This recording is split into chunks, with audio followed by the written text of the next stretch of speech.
Selamat sore untuk kita semua. Saya Luhut Franciscus Afriando Bagariang dengan NPM 21130008, kelas TSP 2101, jurusan Teknologi Informasi. Di sini saya ingin mempresentasikan materi tentang deadlock. Pokok bahasan, pengertian dan latar belakang deadlock. Yang kedua, penyebab deadlock. Yang ketiga, strategi untuk mengatasi deadlock. Keempat, kesimpulan. Yang pertama, pengertian dan latar belakang. Keadaan di mana dua atau lebih proses saling menunggu meminta resource untuk waktu yang tidak terbatas lamanya. Yang kedua, analoginya seperti pada kondisi jalan raya di mana terjadi kemacetan parah. Yang ketiga, deadlock adalah efek samping dari sinkronisasi di mana satu variasi digunakan oleh dua proses. Inilah model deadlock.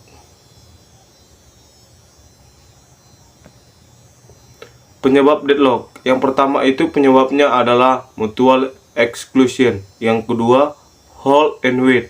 Yang ketiga, circular waiting. Yang keempat, no preemption.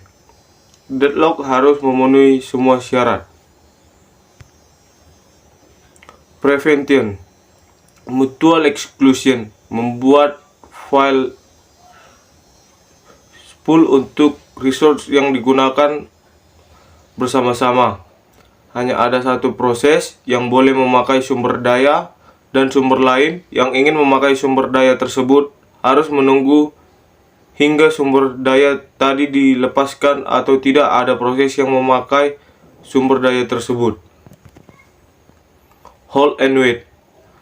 Memaksa sebuah proses untuk melepaskan resource yang dimilikinya ketika meminta resource baru. Circular waiting.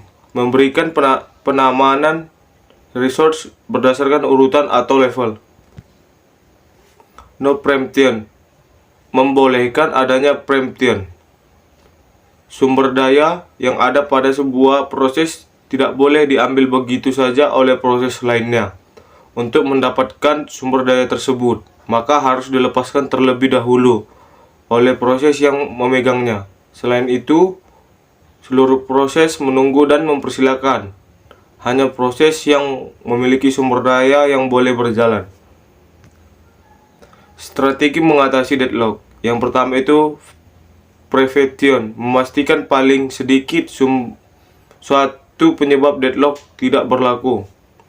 Avoidance, sistem menolak request terhadap resource yang berpotensi deadlock. Algoritma Banker. Detection and recovery, membiarkan deadlock terjadi lalu mendeteksinya, kemudian melakukan recovery. Algoritma Ostrich.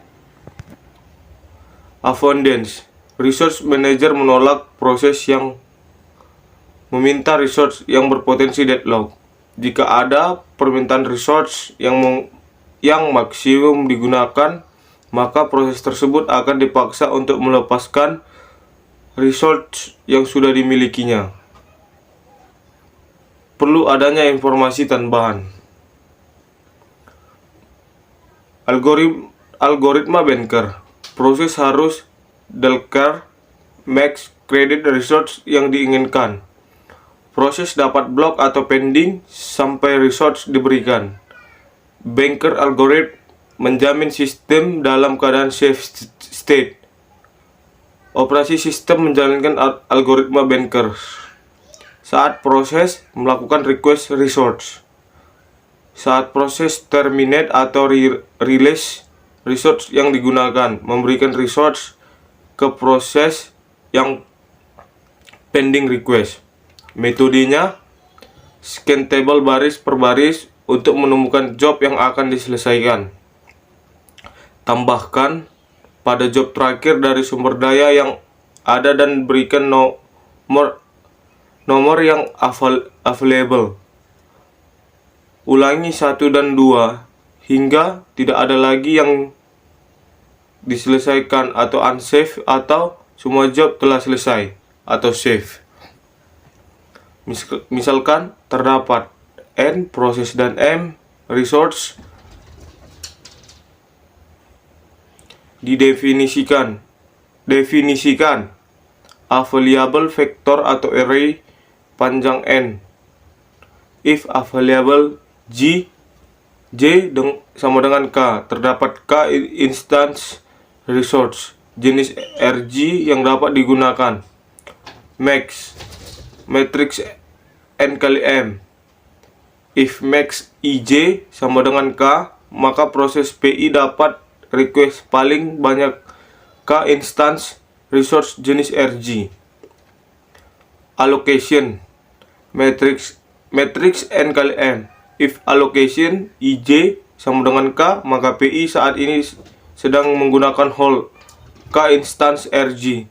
Need matrix N kali M.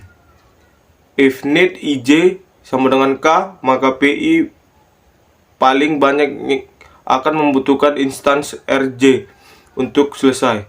Need IJ sama dengan max IJ dikurang allocation IJ. Mendeteksi deadlock. Mencegah dan menghindari dari deadlock sulit dilakukan. Kurang efisien dan utilitas sistem. Sulit diterapkan, tidak praktis, boros resource. Mengizinkan sistem untuk masuk ke state deadlock. Gunakan algoritma deteksi jika terjadi deadlock untuk melihat apakah penjadwalan pemakaian resource yang tersisa masih memungkinkan berada dalam safe state atau variasi safe state. Skema recovery untuk mengembalikan ke safe state. Yang pertama, batalkan semua proses deadlock. Yang kedua, batalkan satu proses pada satu waktu hingga siklus deadlock dapat dihilangkan.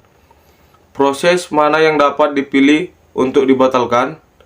Yang pertama itu proses dengan prioritas. Yang kedua, proses dengan waktu proses panjang. 3. Sumber daya proses yang telah digunakan. 4. Sumber daya proses yang lengkap. 5. Banyak proses yang butuh untuk ditunda. Dan yang keenam, apakah proses tersebut interaktif atau batch? Pilih proses. Minimasi biaya. Rollback. Kembali ke state safe. Mulai lagi proses dari state tersebut. Starvation. Proses yang sama selalu diambil sebagai pilihan, termasuk rollback dalam faktor biaya. Fakta tentang deadlock dalam operasi sistem.